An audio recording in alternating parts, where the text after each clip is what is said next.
தாய்மொழியில் படித்தவர்கள் விஞ்ஞானிகளாக மிகச்சிறந்த மருத்துவர்களாக மாறியிருக்காங்க. அப்ப 30-40 ஆண்டுகளுக்கு முன்பாக படித்தவர்கள் 5வது படிக்கின்ற பொழுதுதான் ஆனா ஆவணாவே படித்தாங்க.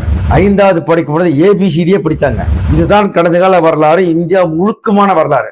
இது 40 ஆண்டுகளுக்கு முன்பாக இருந்த விஷயம். டெஸ்ட் வச்சா அவர்களுக்கு மன ரீதியாக மன அழுத்தத்தை தான் கொடுக்கும். பின்லாந்தில் கற்பிக்கப்படும் கல்வி என்பது குழந்தைகளுக்கு இயல்பாக நேச்சுரலாக பிசிக்கலாக நேரடி கல்வி முறை புகுத்துறாங்க. மனப்பாட கல்வி முறை கிடையாது.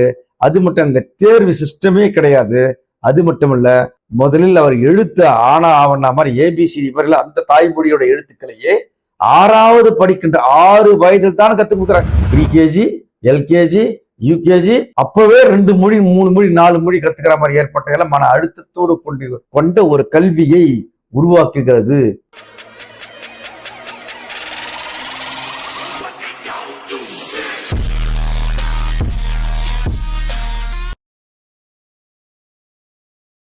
அனைவருக்கும் வணக்கம். நான் உங்கள் TJ சங்கர். சமீபத்தில் மத்திய நிதியமைச்சர் நிர்மலா சீதாராமன் அவர்கள் ஊடகங்களுக்கு ஒரு பேட்டி கொடுத்தார். 2ஆம் தேதி அந்த ஊடக பேட்டியில் என்ன சொன்னாங்கன்னா, மாணவர்களுக்கு அதாவது குழந்தைகளுக்கு அங்கிருந்து தேர்வுகள் வைத்து பப்ளிக் எக்ஸாம் வைத்து அவர்களை தேர்ச்சியை உறுதிப்படுத்தணும். 8ஆம் கிளாஸ் வரையும் அவர்கள் ஆல் பாஸ் சிஸ்டம் கொண்டு வரக்கூடாது.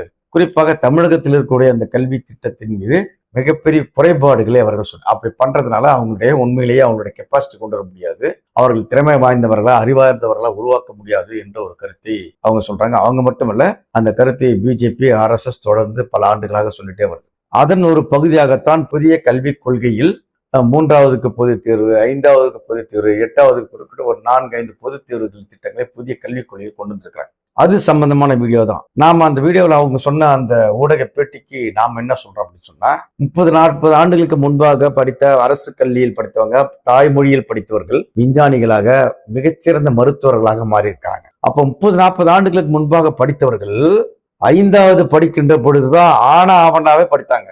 5வது படிக்கும் பொழுது ABCDயே படிச்சாங்க. இதுதான் கடந்த கால வரலாறு, இந்தியா முழுக்கமான வரலாறு. இது 40 ஆண்டுகளுக்கு முன்பாக இருந்த விஷயம்.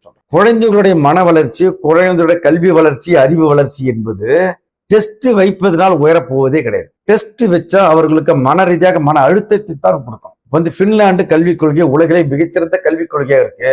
பின்லாந்து மாணவர்கள், அந்த குழந்தைகள் தான் அப் டு 12th கிரேட் வரை இருக்க மாணவர்களை உலகம் முழுக்க ஒவ்வொரு ஆண்டு போட்டிகள் வைக்கிறாங்க.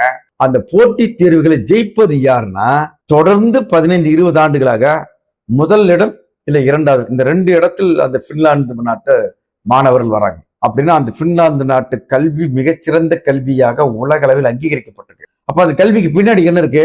பின்லாந்தில் கற்பிக்கப்படும் கல்வி என்பது குழந்தைகளுக்கு இயல்பாக நேச்சுரலாக பிசிக்கலாக நேரடி கல்வி முறை புகுத்துறாங்க. மனப்பாட கல்வி முறை கிடையாது. அது மட்டும் அங்க தேர்வு சிஸ்டமே கிடையாது. அது மட்டும் இல்ல, முதலில் அவர் எழுத்து ஆனா ஆவணா மாதிரி ABCD வரையில அந்த தாய்மொழியோட எழுத்துக்களையே 6வது படிக்கின்ற 6 வயதில் தான் கத்துக் கொடுக்குறாங்க. 6 வயதில். ஆனா தமிழ்நாட்டில் என்ன நடக்குது, இந்தியாவில் நடக்கு PKG, LKG, UKG அப்பவே 2 மொழி 3 மொழி 4 மொழி கத்துக்கிற மாதிரி ஏற்பட்ட மன அழுத்தத்தோடு கொண்ட ஒரு கல்வியை உருவாக்குகிறது இந்திய கல்வி முறை.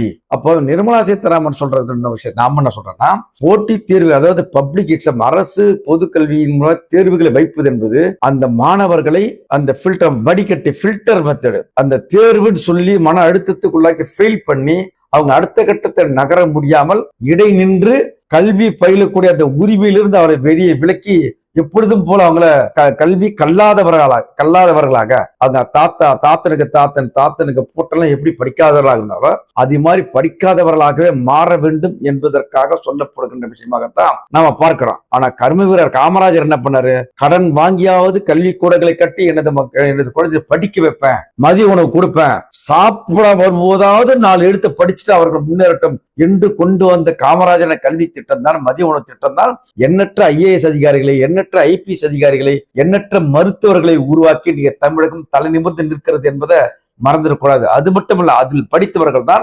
1960, 70, 80, 85 வரையில் 90 வரையில் கூட IAS அதிகாரிகளாக சென்ட்ரல் சர்வீஸ் கூட போய் வேலை செஞ்சிருக்கிறாங்க. கர்ம வீரர் காமராஜர் கொண்டு வந்த மதிய உணவு திட்டத்தால். அன்னைக்கு என்ன எக்ஸாம் இருந்துச்சு? அன்னைக்கு வரிகட்டு இருந்தது. அன்னைக்கு பப்ளிக் எக்ஸாம் ஒரே பப்ளிக் எக்ஸாம் 10th தான். அப்ப 10th கூட கிடையாது, SSL இது பிஇசின்னு சொல்லுவாங்க. அதுக்கு பிறகுதான் 10th வந்தது, +2 வந்தது.